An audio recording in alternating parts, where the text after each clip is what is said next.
I thought, in any case, some of the material is new, and it's evidently so new that I've lost half my population, half my audience. So maybe it makes sense to repeat, just summarize. Right. So you know a little about me, but I'm at a disadvantage in terms of knowing you. So I'd very much like to go around the room and have you say a little bit about yourselves. What are your interests, and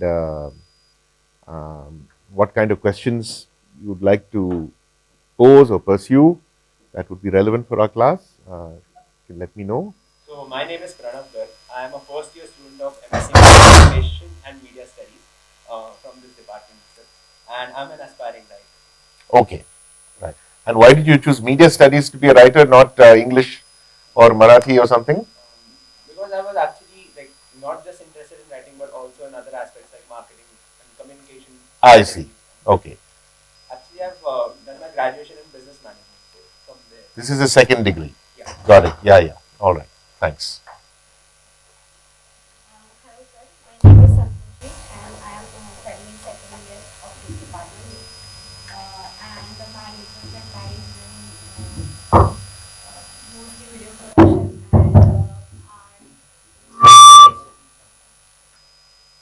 video production and art. Video production and art. But I am a student of media research. Media research. Right. Thank you. Completed my PhD from this department, and I'm looking for the postdoctoral opportunity. You're applying for postdocs. Okay. Thanks. And what was your PhD on? Study of Indian history, production, technique, and visual knowledge. Oh, great. Okay. So you can have a lot to contribute. Thanks. Yes. My name is Arvind Rajagopal and I am a second year student of this department and I'm a student of media research. Okay. Hello, my name is Ankita Raidikar. I'm pursuing Masters in Media Communication from the very department. I graduated in business administration, and I'm not sure, but currently I think I am more inclined towards pursuing a career in advertisement and marketing. Okay. Sir, I'm Dinas Raisingani. I'm in the final year of my PhD from this department. My PhD is a study of digitalization of Indian documentary filmmaking. I've taught a small credit paper surrounding media laws from this in this department itself. But my understanding is very, from an Indian perspective, so it would be great to get an overall understanding of how media law has changed, of course, and how it's so dynamic and its, relationships with different politics and justice and jurisprudence. So very much looking forward to this work. Just a question. How does digitalization affect documentaries? So it has, in fact, post 2010, the entire processes of filmmaking from production, pre-production, through streaming, marketing, and everything, the entire, sort of gamut of the entire sort of life cycle of documentary has changed.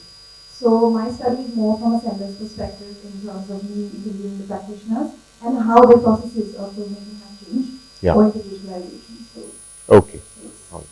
Thank you. Hello sir, I'm Neha Rakhande. I am also a PhD student. I'm from Women and Gender Studies. Basically I'm a graduate in media, mass media and journalism, and then I pursued women's studies in my master's. So my topic of PhD is I'm looking at new media spaces, how gender and caste inequalities are reconstructed. So my field site is basically Maharashtra, and I'm looking at Marathi writers who write on Facebook or social media, and what are their experiences. So I've been interviewing them, that has become my data, and I want to look at the regionality of media, of digital media, and how it affects the whole state's identities. So looking at a lot of Marathi content that is being created, and also one of the purposes of doing this workshop is to understand media from the law side, and also to understand how policies or laws affect the impact of digital media. Sure. Just a quick question: are there any preliminary findings that you have about Marathi identity, Marathi region? Yeah, there are a few findings. Basically, what I'm I'm looking at people who are from the marginalized communities, who are using Facebook particularly to express themselves. So they do not have any space in the mainstream media. So looking at Maharashtra's media culture or the tradition has been to sound out or to write columns or to use the traditional media to make some points. But since there is no space, this space has been created by them on Facebook, and it what they write about everything. They write about politics, they write about love, they write about relationships. They also write about how laws affect them, or they write about any incidences that happen. Right. So they even a small activist is facing biases, gender biases, caste biases online, and they are pretty. They are actually reflecting what they actually face in the offline world. So, this is how it is being reconstructed. So all my interviews are actually, I've done around 9 interviews, 9 in-depth, unstructured interviews, and they are telling me this in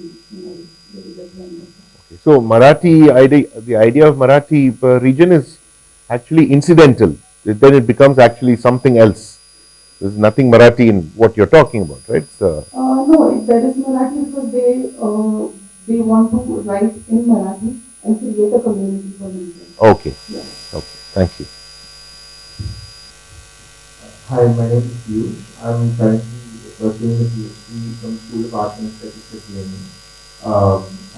My PhD is in cinema studies, so I'm in my second year. My broader kind of research interests lie in the merging, in the bridging between law and media. So, and in cinema. So, my initial activity became from film institutions. So that was mostly about popular cinema and law, but within the time frame of 2010 to 20, and how the representation of law kind of started to engage with popular forms in different ways than it was previously. Now, in my PhD, I'm looking at more foundational questions about how the law is constructed, how media is constructed, and kind of how the two can relate to each other in many different ways. So, quick follow-up question: what is the change? Yeah. So the thing is, it's very interesting because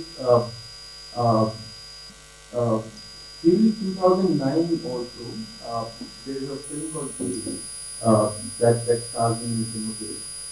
So you would see courtrooms, for example, in popular cinema constructed as sets. But no one says Jessica, for example, really changed the game in how courtrooms are presented. So 2010 is kind of a year where corruption actually makes it into the popular mainstream in a very, very different sense than before, where it's not just the corrupt neta, but also like very kind of the very basics of law, the city, the state are crafted in various different ways. The Dalal figure, for example, makes it into the field of law, which is what no one actually is kind of doing, and how that influences architecture. So my research is also on how censorship is now being appropriated. So, for example, the adult certificate granted to Jessica was put in the marketing. So then it ignites a new kind of circulation cycle for what we think about lawyers or how we think about censorship. I see. Very interesting. And this is one of the chapters. Yeah. My name is Phule, and I'm basically from Nagpur, Maharashtra. Currently working at Indian Institute of Mass Communication, New Delhi, at Indian Information Service Department. And yeah, I was interested in this workshop, and I think I'm looking forward to learn how information flow has changed with the changing world order also. Yeah. And how the regulating of law in terms of media in different countries, like in US, and like because US don't have any regulation, they have that amendment, and in India there even though it's not in the constitution. But so I just want to interested how it affects the media freedom also having the legal and having right. Right. Good morning. My name is Rohit, and currently I'm in the lecture board of Gender Culture and Development Studies from the department. Before this, I worked 4 years with GIAN. It's an NGO that works for child rights.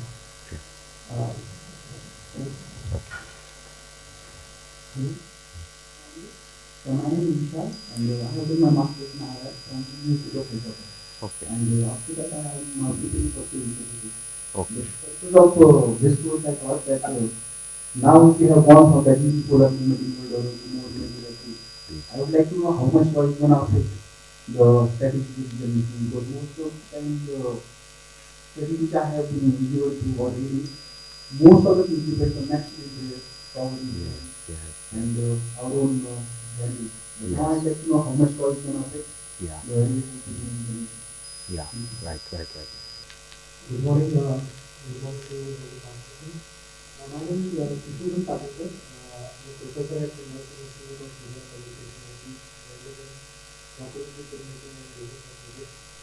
And I've been with Philadelphia for the past 11 years. And I was a journalist for about 13 years. So where were you before that? I was with a Hindi news channel called IBM and English channel sister channel called IBM. So I was there for about 8 years, and prior to that I was with USC Passport as a sports reporter. Okay. So after about 11, 12 years, basically I thought that we would be Right. explore media from very academic angle, and I'm also a former student of this department. Okay. And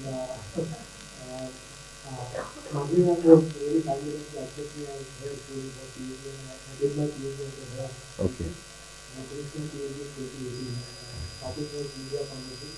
Basically, I looked at how television news channels adapted to internet, especially social media, for the dissemination of news content through their platforms. And why I'm interested in other enrolled for this GIAN program is basically as a journalist and over the past 11 years as an academic, it's really intriguing how the whole world order looks at media as well. It is somewhere to watching two documentaries on America's recent news, or the way going on in the circuit. I felt that there are several different ways to look at it. And again, the Gaza conflict, there are several different perspectives to look at this particular conflict from different, different pools or rather different nation blocks as well. So I was really interested in how these basically thought processes and perspectives developed over a period of time.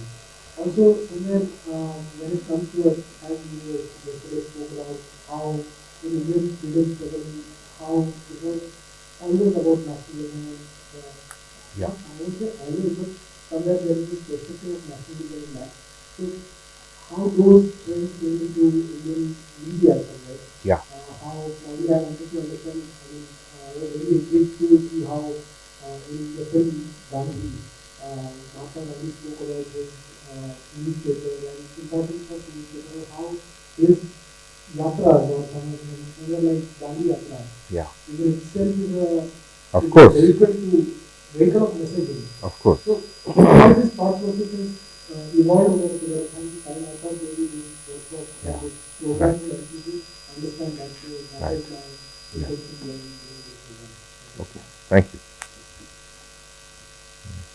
Good morning, everyone. Good morning, sir. Morning. I'm Dr. Ajit Pavel. I'm working as an assistant professor in the Department of Media and Communication Studies. And like Mr. Sajid said, several commonalities, and one of them I'm also very proud having my this department. In year 2007, that was a very important year because my last year done and now became student of this department, and ever since I'm enjoying the very process of being both student and a teacher in the field of media and communication studies. In 2007, I entered this department and I completed my MSc in Media and Backend for Communication Studies with a specialization in media research. That time, my thesis revolved around program humor content. And I did textual analysis of program humor on private FM radio stations. And ever since I enjoyed the process of research, I consider myself lucky because because I also got an opportunity to do my doctoral research under Dr. Madhu, wherein I conducted ideological analysis of popular TV reality television shows.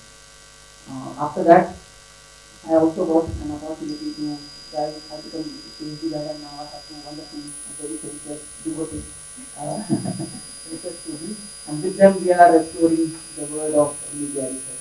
The very reason of joining this course, and I won't be lying here, I'm a big fan of your previous book, and trust me, have you conducted workshop on any other topic also, I would have done. That's just like there are several directors, people don't look at the theme of the film, but they look at the director, and if the director is there, they don't mind watching the film similar way.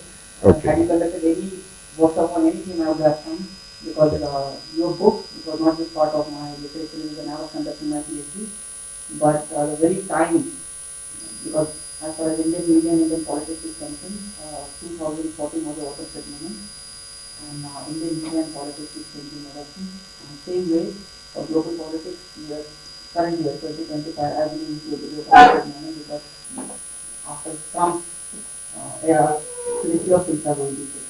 Yeah. The reason why this particular workshop is important for me, because in our department we are doing plenty of experiments, because earlier we had two specializations in media research and reproduction, but we are also trying to think of new opportunities where we can really study and I think the media laws and new changing world order could be a very interesting thing. And similarly, in our department we have introduced few papers, like we're really happy to have Dinesh teaching a paper in media laws and ethics. Similarly, in this semester I am engaging students in media laws and economics, and fourth semester students are learning a paper in media entrepreneurship. And all these papers I feel they have a huge resonance with this particular thing. So I'm really looking forward to learn plenty of things from you, ask questions, and so that all this deliberation and discussion would help our department to find a better foundation, and also we would have a renewed understanding with which we can move forward. Thank you. Okay. Good morning, sir. Good morning to all of you. As a few comments with Aditya and Pune, I am a student alumni of this department and currently working as an assistant professor. And I am doing my doctoral research under the acclaimed of Aditya. So I am looking forward to this mandate and listen to you. Yeah. Thank you. Well, sir, my name is Arvind Rajagopal. I am a student of this department. Okay. And I am in my second year of master's from this department. Okay. Now, let me just say, by way of preface, talking to Dr. Reddy yesterday, I've come from the United States, and some of you may be wondering, why is he criticizing the United States? He's getting his salary from there, he's lived there. Something's wrong with this picture, and let me just say, it's not that I'm wanting to criticize the United States. I'm trying to lay out, certain dynamics, certain forces that are at work, and this is not with respect to any particular loyalty or affiliation. It's valid or relevant anywhere. So please don't focus on this question of why are you being critical. And in fact, yesterday it seemed as if I'm criticizing the US and everybody was silent. So it was as if I was from outside the United States and you were all from the United States. So it should not have to be like that. We can have an open discussion. It's not an issue. Yeah. So media, you can say, tool of United States settler colonial rule. The answer comes when we compare it to what was happening in the so-called old world, that is Europe. In Europe, communications were very tightly controlled by the ruling governments. There was censorship, there was high taxation, there was limited availability, there was limited access for the masses, there was suspicion towards communication, and the United States had the advantage of having the immigrant population that arrived in the United States tended to be literate. not the illiterate who came. They tended to be literate. They had the tools of literacy. They were allowed and encouraged to use these tools of literacy. The convention of not treating information as a privilege, which was the tendency in Europe. Information was a privilege held on by the privileged classes to be denied to the masses. That continued to such an extent in the United States, despite civil war, despite these kinds of conflicts, that the United States did not have an intelligence agency. This is a very famous fact. World War II, they had jerry-rigged, just for the occasion of World War II, they said, we must have an intelligence office. They created something called OSS, purely for World War II to fight. But once World War II was over, they dissolved it. They thought we don't need it. So it is at this time, when the US has unexpectedly achieved world leadership, that they begin to see that information can take them much further than they had thought it could take them. Yeah, and this is the policy outlined by John Foster Dulles, very important foreign policy thinker in the United States, one of the most influential. There's a book called The Brothers by Stephen Kinzer about John Foster Dulles and his brother Allen Dulles. Allen Dulles was the head of the CIA, and John Foster Dulles was for several years Secretary of State. And the two brothers staged, they were responsible for the coup in Guatemala. Democratically elected government was overthrown. They were responsible for the coup in Iran, where Prime Minister Mossadegh was overthrown, etc. And each of these events was highly impactful. Yeah. So the reason I'm talking about the question of world order is that, in fact, after World War II, the United States did try to create a new world order. What were the signs of it? International financial institutions, IMF, World Bank, United Nations as a kind of parliament of all the world's nations. Yeah, it was created. When it was created, the United States was confident that the former colonial powers could control the United Nations. That was an almost unthinking, unexamined assumption at that time. Yes. At the founding of the United Nations, they had 45 or 50 members. Europeans and the United States controlled the votes. They could make anything happen through their allies and puppets. But over time, more and more countries acquired independence. They fought colonial rule. They began to speak up, exercise their voting rights in the United Nations, and in the process, the world order changed. It had to accommodate all of the new demands that were being made within it. So you had, for example, the South American countries pointing out that free trade was leading to poverty in South America because it was actually unequal exchange. Following the South American objection, you had the Tunisian minister at UNESCO, the head of UNESCO at the time, saying that there is an unequal exchange of information, that free flow of information leads to one-way flow. Actually, the West is giving us all the information, the rest are simply consuming it. This is information colonialism. So there was a pushback. We'll talk about that later. But so we had a world order that was created. It was modified, extended, pushed back. Attempts were made to accommodate the new entrants. The majority of the world was now beginning to speak up. And in that process, the United States had to struggle. It was not, it's a much more complicated story thereafter. You don't have a simple storyline. I'll try to tell you some elements of it. The one element that I'm constantly focusing on across this course is that media and law are closely related. And the question of media is actually very little examined, insufficiently examined. It's been given a free pass, in the sense that media are benign, or media are trivial, or media are stupid. Anyone who studies media is stupid. You obviously didn't get enough marks. I study physics, you study media, okay, goodbye.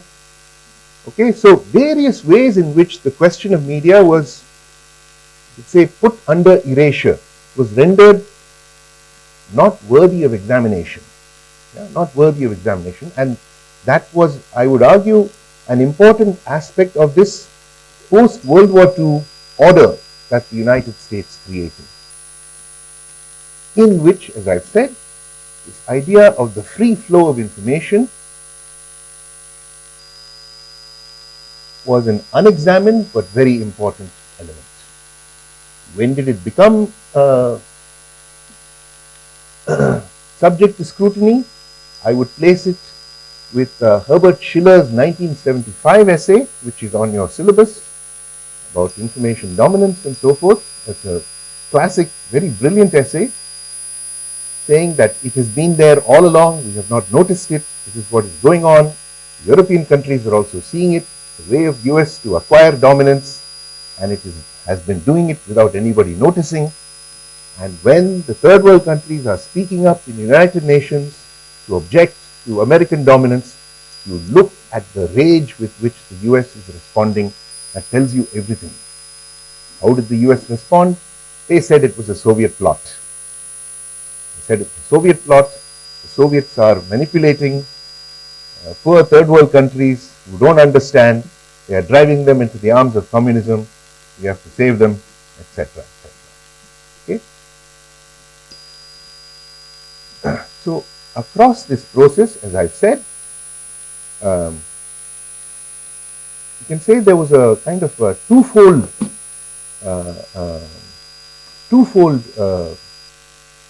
kind of picture if we examine the question of law. In the United States, media was associated with freedom, and so it was very important to make it appear that no laws about media were necessary, because the United States was the model democracy that all other countries should aspire to be like.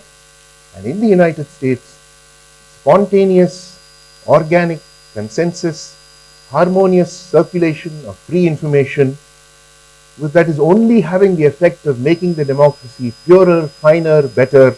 Okay, this was the general understanding. And it may sound absurd, but you even had people like Eleanor Roosevelt, very, very progressive people at the time, asserting that this is the American way, this is what we would demand that the United Nations also adopt. And they were successful to the extent that one of the first departments created in UNESCO was the Division of the Free Flow of Information, which exists to this day. Yeah? Division of the Free Flow of Information. They were successful to the extent that in the Universal Declaration of Human Rights, Article 19 gives freedom to information, as if information was a human being. Okay? And to defend the right of information to flow freely could easily be interpreted as something that had to be defended. If it was violated, it was a human rights violation. That was already there in 1948 when UDHR was passed. Okay? So these were some aspects of this world order. So if I say there is a twofold treatment of law, the United States, this idea of organic, spontaneous consensus, not requiring legislation, that was the presentation.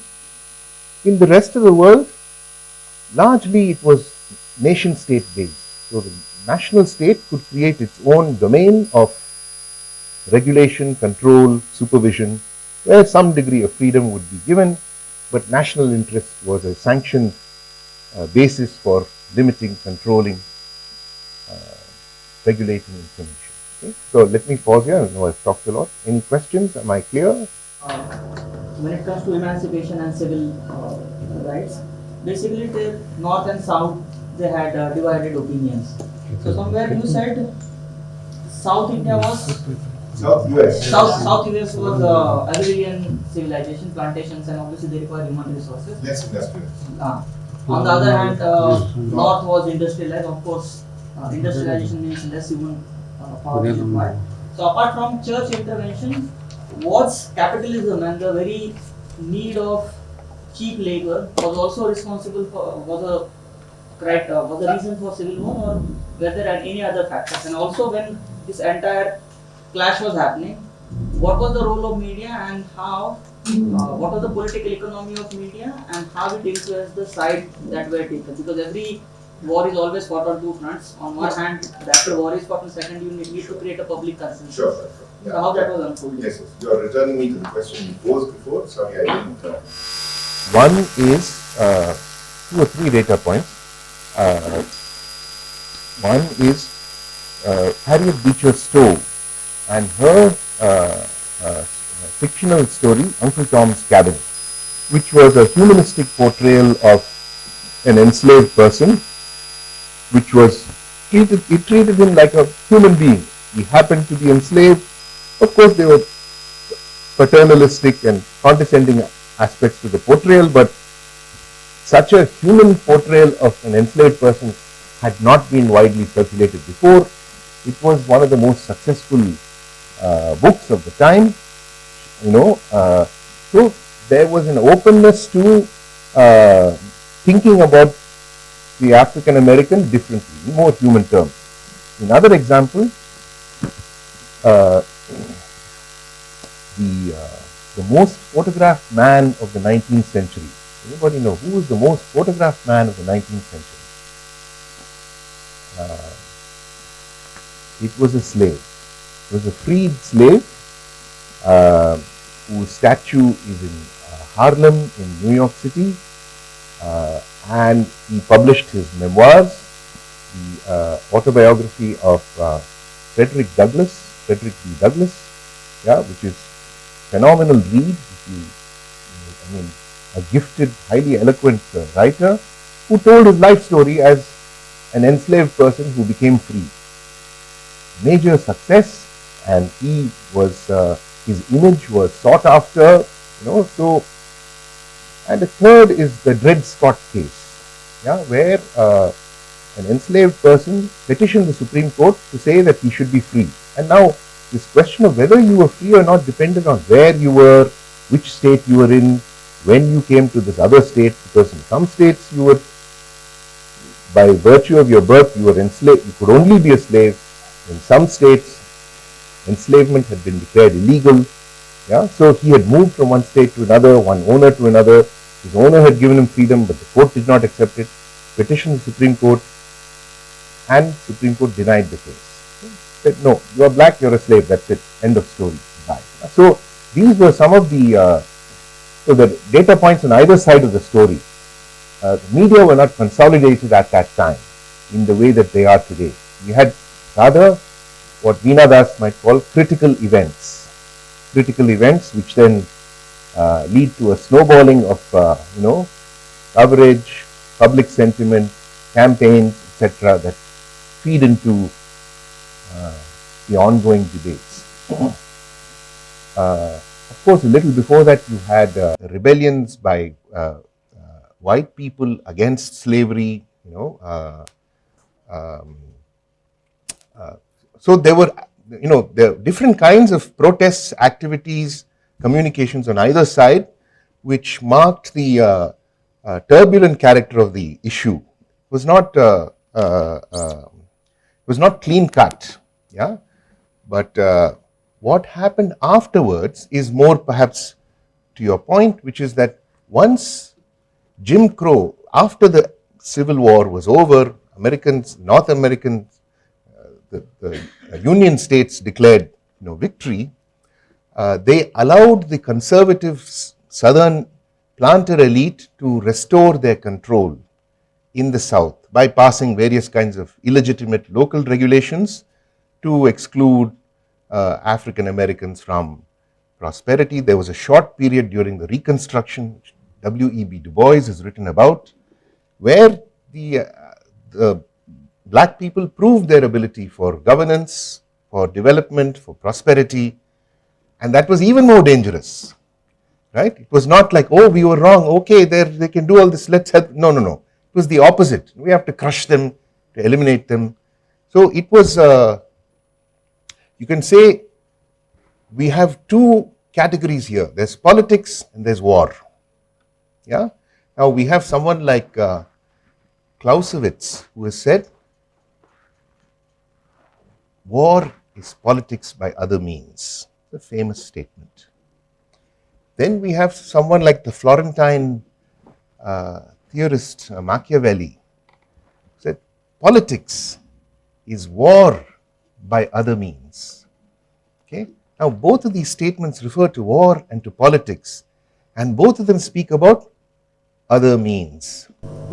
Prior to pandemic, I got an opportunity to attend a talk by a senior IPS officer here in Pune University, and he was saying that this whole fight against news verification by Google and many of these corporations is basically a counter measure to information or infodemic that is somewhere spread by Russians.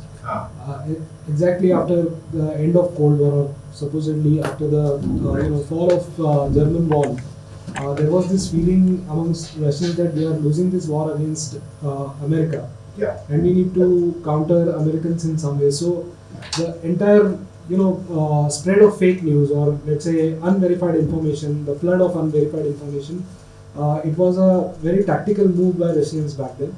And Dating from when are you talking about? Post 91. Post 91, yes. So they wanted to get back to Americans in this information war, and probably Americans realized it pretty late that they are probably caught napping as far as this infodemic or this entire fake news narrative is concerned, and hence Google and many of these corporations got into this business of news verification and fake news detection and all that, saying that we are here to save democracy from fake news. So my question is, do you agree to this logic given by a senior IPS officer back then, that this is it was like in 2018. Right. I attended a workshop by Google on that, and I got an opportunity. So already Trump was in power, because Trump was a friend of Russia. Right. Trump was a friend of Russia. He was an enthusiast of Russian news, and he saw fake news as a tool for his own purposes. Right? He would compliment. You can find it on YouTube. Complimenting Steve Bannon and other of his campaigners. You flood the zone with bullshit. You guys are great. Okay? So, I mean, this is not, as the president of the US now. So, whose fake news would be the question? Fake news for me is something else for you. Right? So, see, the Soviet Union dissolved itself, has to be remembered. Okay? It has never happened before that one of the largest military powers in the world, the leaders assemble and say, we will dissolve ourselves. And that was celebrated and applauded in the United States. It's like wonderful democracy. But this led to the untimely deaths of tens of millions of people who lost their incomes, lost their pensions, lost their health insurance, no security at all, no safety net. It was catastrophe, and clearly they lost their belief. That's the point. They lost their belief. Influential people at the top lost their belief. Maybe they were persuaded to lose their belief. Maybe they were funded. We don't know all that. Okay, but the fact is that large numbers of people could not abandon their belief, because that was what had given them an improvement in life chances, and it went away from them, but their belief had nothing to do with it. They continued to believe, actually. So, so the story is more complicated than that. It's rather the ability of, firstly, the flowering of multiple centers of authority, the rejection of any idea that there should be a trusted source that is subject to regulation, subject to accountability. all of that was during the Reagan era dismantled, equal time amendment dismantled, fairness regulation dismantled, limits on how many stations you can own dismantled, and technological change allowing enormous convergence, enormous concentration. These I would say are much, much more important, and all of them actually are located in the United States, which is a much more anarchic, it allows for a more anarchic form of politics. We understand that USA was trying to be the new financial order after 1990s. After after World War II. World War II. Yeah. But why was there disagreement within the USA? Because they never signed the GATT. Senate never passed the GATT. Because after 2 or 3 decades, it somehow came that USA is a hypocrite. It is not signing. USA is a hypocrite. It is not signing CTBT, is not signing GATT, and still it is wanting to build a world order. Yeah. So why is there a domestic politics angle that? There is an influential lobby in the United States that believes that a great power does not have to sign any agreement because they are so great. Okay, and that is that's what we are seeing, that we don't have to, because that means we subject ourselves to the collective. That's unthinkable. For a great power, we do what we like. So during the Iraq war, George Bush and his cabinet were often saying, we shape the reality, we don't respond to the reality, we shape the reality. So they believed that with their military and financial and media power was the third leg of that